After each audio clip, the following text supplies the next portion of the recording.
Greetings, friends. Martha Creek here, reading from Martha's Pearls, A Spiritual Approach of Life, Chapter 2. It's my life. I'll cry if I want to. I've witnessed time and again the healing power of tears. Tears are our body's release valve for stress, sadness, grief, anxiety, frustration, and yes, gratitude. Also, we can have tears of joy. For example, when a child is born, or we've been deeply touched, or tears of relief when a difficulty or a fear has passed. In my own life, I am grateful when I cry. I seldom ever anymore hold back tears.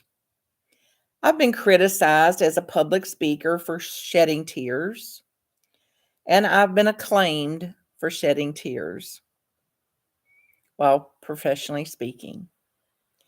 It represents the full polarity of the judgments we all hold about crying. Crying can feel cleansing, a way to purge pent up emotion so they don't lodge in our bodies as stress symptoms, such as more chronic fatigue or pain. It can also feel authentic and natural to express this part of our humanity. Crying is a part of our human learning processes. To stay healthier, care for ourselves, and to release stress, then I'm encouraging us all to cry. Why not? Our bodies produce three kinds of tears: reflex, continuous, and emotional. Each kind of tear has different healing roles.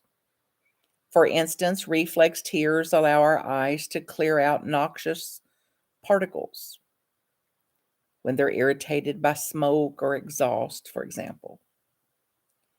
The second kind, continuous tears, are produced regularly to keep our eyes lubricated, which functions as an antibacterial and protects our eyes from infections.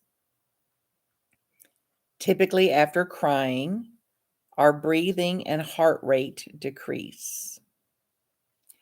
We enter into a calmer biological and emotional state. Emotional tears, the third type, have special health benefits. Biochemist and tear expert Dr. William Fry from the Ramsey Medical Center in Minneapolis discovered that reflex tears are 98% water, whereas emotional tears also contain stress hormones that get excreted from the body through our crying. After studying the composition of tears, Dr. Fry found that emotional tears shed these hormones and other toxins that accumulate during stress. Additional studies also suggest that crying stimulates the production of endorphins, our body's natural painkiller and natural feel-good hormones. Crying actually makes us feel better, even if the problems persist. In addition to physical detoxification, emotional tears heal the heart. So don't hold tears back. Clients and friends sometimes say, "Please excuse me for crying," or "I'm sorry, I'm crying. I was trying hard not to cry. Crying makes me feel weak." These and other similar sentiments often come from our upbringing. Parents and people who were uncomfortable around tears, bearing shame and guilt for crying. They reflect a societal message that tells us we're weak for crying and for the perceived risk of being seen as weak can be very stressful. My heart goes out to people when I hear this. I encourage them to keep their throat open and to allow the tears. I invite them to be friendlier to tears, to welcome them, in fact. This new enlightened paradigm of what constitutes a powerful man and woman is someone who has the strength to cry and the self-awareness to cry. These are the people who impress me, who I can trust to be honest in their expressions and wise enough to reap the benefits of a natural relief of stress. Another study performed at the University of Florida found that crying is more effective than any antidepressant.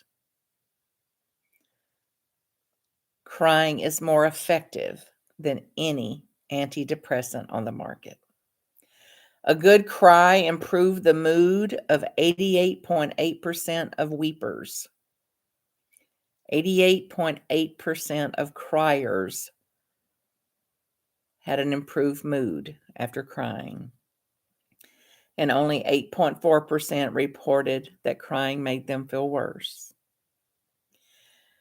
So let's try to let go of outmoded, untrue concepts about crying. It is good to cry. It is healthy to cry. It helps to emotionally clear sadness and stress. Crying is also essential to relieve grief when waves of tears periodically come over us after we've experienced a loss.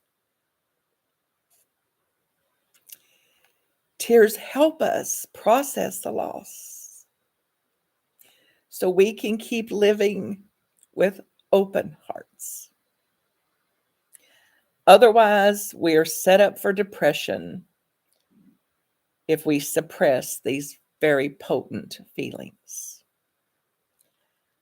There's an old Jewish proverb that says, "What soap is for the body, tears are for the soul."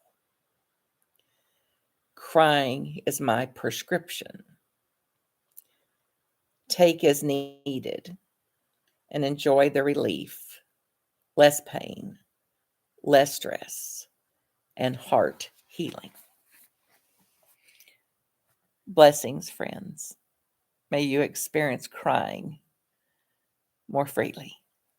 MarthaCreek.com to contact me. Blessings.